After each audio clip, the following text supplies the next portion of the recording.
নবীজি বলেন, আল জাহিরু বিল কুরআন কাল জাহিরি বিস সাদাকা ওয়াল মুসিররু বিল কুরআন কাল মুসিররি বিস সাদাকা।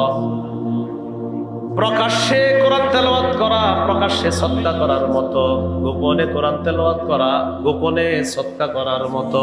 সুবহানাল্লাহ। আল্লাহ আমাদেরকে আমল করার তৌফিক দান করেন।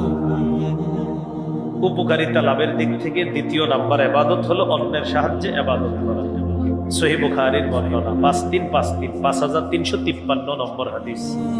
ক্বালা রাসূলুল্লাহ সাল্লাল্লাহু আলাইহি ওয়াসাল্লাম, নবীজি বলেন, আস-সাঈ আলাল আরমিলাতি ওয়াল মিসকিনি কাল মুজাহিদি ফি সাবিলিল্লাহ আবিল কাইমিল লাইল আস-সাইমিন নাহার।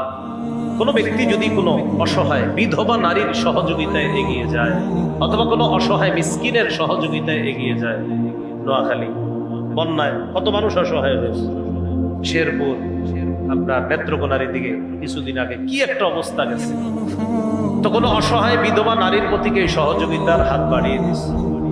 মুজাহিদ জিহাদ করলে যে সওয়াব, তাহাজ্জুদ গুজার সারা রাত তাহাজ্জুদ করলে যে সওয়াব, নফল সিয়াম পালনকারী সারাদিন রোজা রাখলে যে সওয়াব, আল্লাহ তাআলা তাকে সেই সওয়াব দান।